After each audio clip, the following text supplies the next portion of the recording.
ఈ సచ్చిదానంద సద్గురు సాయినాథ్ మహారాజ్కి జై. శ్రీ సాయి సచరిత్ర 689 పేజీలోని 87వ నుంచి ఈరోజు చదువుతున్నాము. నీవైనా మేలుకో, దేవాలయానికి గోపురాన్ని కట్టించు. నీవు ఖర్చు పెట్టిన దానికి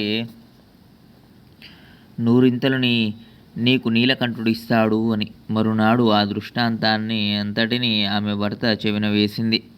అతనికి ఒక్క గవ్వైనా ఖర్చు పెట్టాలంటే ప్రాణాంతకం. అందువల్ల ఆ మాటలు అతనికి కోపోద్రేకాన్ని కలుగజేశాయి.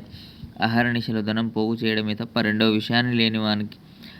విషయం లేనివానికి ఈ స్వప్న దృష్టాంతం అంటే ధన వ్యయం ఎలా నచ్చుతుంది? అతడు భార్యతో, నేను ఈ దృష్టాంతాన్ని నమ్మను, నాకు ఇలాంటి వాటిల్లో అసలు విశ్వాసం లేదు అని ఆమెను హేళన చేశాడు. వారి చిత్తవృత్తిని అనుసరించి జగత్తు వారికి కనిపిస్తుంది. తమది మొండి స్వభావం కావడం వలన ఇతరులు కూడా వారికి అలాగే కనిపిస్తారు. నా డబ్బే తీసుకోవాలని దేవునికి ఉంటే నేను నీకంటే దూరంగా ఉన్నానా? ఆ కళ నీకే ఎందుకు రావాలి? ఆ దృష్టాంతం నీకు మాత్రమే ఎందుకు కలగాలి? దేవుడు నాకెందుకు చెప్పలేదు? దీని భావమే నాకేమీ అర్థం కావడం లేదు కనుక నాకు నమ్మకం కుదరడం లేదు. కళ అబద్ధమైన అయి ఉండాలి, లేదా భార్యాభర్తల మధ్య తగులాట పెట్టాలని ఆ ఈశ్వరుడు పన్నిన పన్నాగమని నాకు అనిపిస్తూ ఉంది. ఆలయం యొక్క జీర్ణోద్ధరణ కార్యంలో నా సహకారం తక్కువగా ఉందా? నేను నెలనెలా నింపి పెట్టిన సంచులు ఖాళీ అవుతున్నాయి.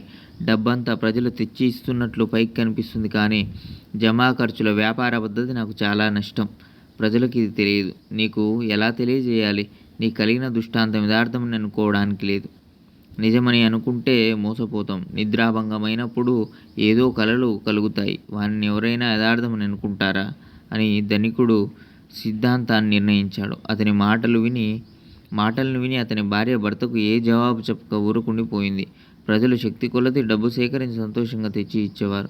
ప్రేమ లేకుండా బలవంతంగానూ లేదా బాధపడుతూనో ఇస్తే దేవునికి ఇష్టం ఉండదు.